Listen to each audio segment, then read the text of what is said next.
Hello, class and Professor Bell. As we all know, the year 2020 has been a very perplexing one, to say the least. In keeping up with the trend of 2020, our most recent national election resulted in much confusion. On Tuesday, November 3rd, the United States of America witnessed its largest number of votes cast in any election to date.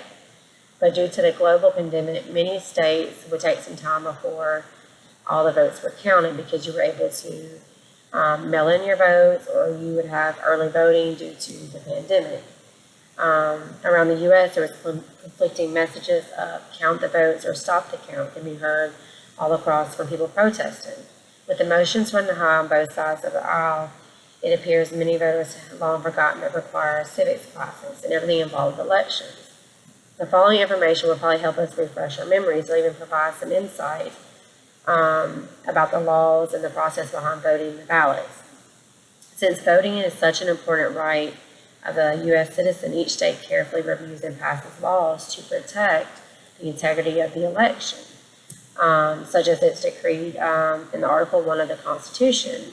One of the laws is the accessibility law, and it pretty much is it ensures people with disabilities or language barriers, they're able to vote. And many voter with disabilities rely on help from in-person voting at the polls. And voters with language barriers often depend on help with interpreters at the polls.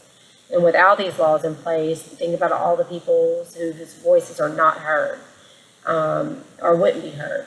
Another important set of laws is all about is who can and cannot vote. Although it's very common to hear one political side saying, hey, they don't qualify, and then the other sides recruiting people to say the same, that they don't qualify to vote. But there's criteria that have to be met to be eligible to vote, according to who can and who cannot vote. In the articles published in the USA.gov. In order for you to vote, number one, a person must be a U.S. citizen. And number two, you must meet state residency requirements. Number three, you must be 18 years old on or before the election day. And number four, you must be registered to vote. And just as we have those requirements for you to vote, we also have stipulations that make it ineligible for you not to vote. One, being non-residents, including permanent residents, cannot vote. In some states, if you have a certain felony convictions, will remove your right to vote. In some states, people who are mentally incapacitated are not eligible to vote. And number four, the presidential U.S. election, like citizens residing in U.S. territories, aren't eligible to vote. That's just understanding some laws of the can and cannot vote that we need to look at.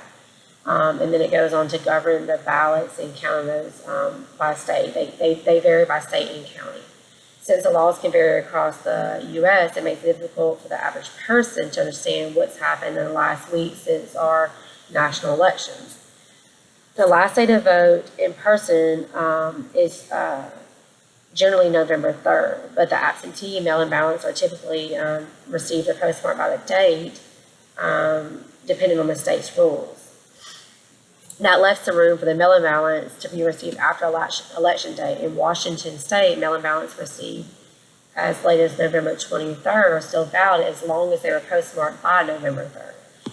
But due to the coronavirus, they extended the deadlines to some states, Massachusetts, Mississippi, Minnesota, Pennsylvania, and New Jersey, where twice the U.S. Supreme Court has declined to overturn that. State court ruling absentee ballots should be counted as long as they were received by November 6th. They're counted, according to the Ballotpedia. States also have deadlines in which they must canvass and then certify election results. And those can vary depending on where you live, the city states, the laws.